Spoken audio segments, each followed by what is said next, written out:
Cyber අවකාශයේ දෙස් විදෙත් පුවත් විමසුම ඩුබයි ලංකා ප්‍රධාන ප්‍රවෘත්ති විකාශවත් සමගින් මම ඉරේෂා සෙව්වන්ති. ප්‍රථමයෙන් අවධානය ප්‍රධාන පුවත් සිරස්තල වෙත.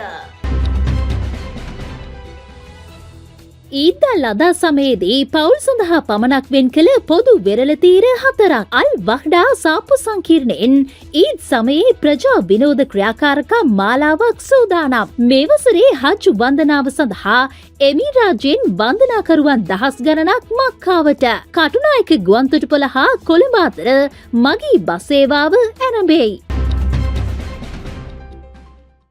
Tourism has a fast-growing travel and tour services company based in Dubai. Beyond imagination.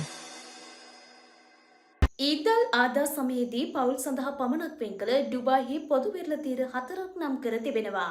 අද සිට ආරම්භ වන ඊද් අල් අදා නිවාඩු කාලය තුළ පවුල් සඳහා පමණක් පොදු වෙරළ තීර 4ක් නම් කළ බව ඩුබයි මහනගර සභාව නිවේදනය කළා. අදට යෙදෙන අරෆා දිනේ සිට ඊද් නිවාඩුවේ අවසානය වන ජුනි 8 දක්වා විහිදෙන දිගු ඊද් සතියන්තයේදී ජුමේරා 2, ජුමේරා 3, උම්සුකීම් 1 සහ උම්සුකීම් 2 යන වෙරළ තීරයන් පවුල් කණ්ඩායම් සඳහා පමණක් සේවය ලබා දෙනු ඇති. එමීරාජ්‍යයේ කාර්යබහුලම නිවාඩු කාල පරිච්ඡේදයක් තුළ සංචාරකින්ගේ ගලා යාම නියාමනය කිරීම අරමුණු කරගත් මෙම වැඩසටහන පසුගිය වසරේ ක්‍රියාත්මක කරන ලද පවුල් සඳහා පමණක් වන වෙරළ පියවරයන්ගේ සාර්ථකත්වය මත ගොඩනගා තිබෙනවා. මෙහි ඉලක්කය වන්නේ පවුල් සඳහා වඩාත් ආරක්ෂිත සුවපහසු සහ විනෝදජනක වෙරළ පරිසරයක් සැපයීමයි. මෙම පියවරට සහාය වීම සඳහා වෙරළ තීරයන් පුරා පුහුණු වලත් ආරක්ෂක නිලධාරීන් 126 දෙනෙකු යෙදුණු ඇති. දියුණු මෙවලම් වලින් සමන්විත මෙම කණ්ඩායම ආරක්ෂාව සහ ගලවා ගැනීමේ මෙහෙයුම් කළමනාකරණය කරන අතර අතිරේක ක්ෂේත්‍ර පරීක්ෂකවරුන් 100 දෙනෙකු ජනතා හැසිරීම නිරීක්ෂණය කිරීම, රථවාහන ගමනාගමනය සහතික කිරීම සහ අදාළ සිදුවීම් වලට ප්‍රතිචාර දැක්වීම සිදු කරන බව සඳහන්. අල්වාදා සාප්පු සංකීර්ණය ඊද් සමය වෙනුවෙන් ප්‍රජා විනෝදකාමී ක්‍රියාකාරකම් රැසක් දෙයක් කළා.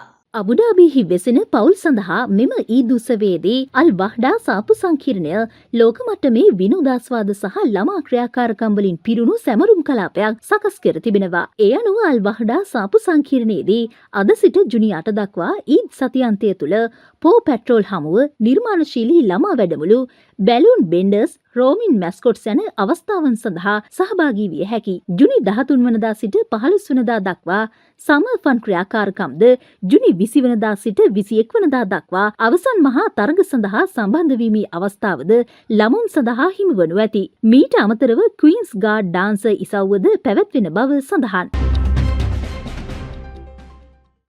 මේ වසරේ හජ් වන්දනාව සඳහා එමීරාජ්‍යයෙන් වන්දනාකරුවන් දහස් ගණනක් මක්කාවට ළඟා වී ඇතැයි වාර්තා වුණා.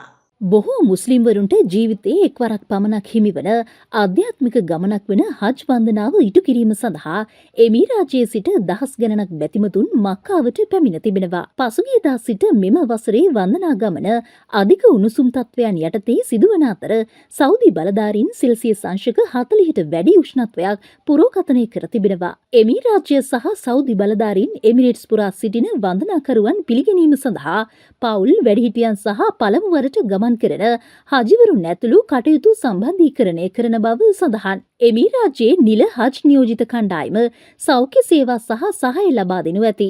වන්දනා ගමනේදී තම පුරවැසියන්ගේ ආරක්ෂාව සහ යහපැවැත්ම සහතික කිරීම සඳහා එමීරාජ්‍ය සිය නිල හජ් නියෝජිත කණ්ඩායම යොදවා ඇති අතර ප්‍රධාන සේවාවන් අතර නොමිලේ වෛද්‍ය පරීක්ෂණ, පැය 24 පුරාම සෞඛ්‍ය සේවා සහ ශුද්ධ ස්ථාන පුරා සැපයුම් සහාය ඇතුළත්. එමීරාජ්‍යයේ සෞඛ්‍ය ආයතන වලින් නම් කරන ලද කණ්ඩායම් මක්කාව, මිනා, අරෆත් සහ මුස්දලිෆා හරහා නවාතැන් මධ්‍යස්ථාන සහ සායනවල ස්ථානගත කර තිබෙනවා.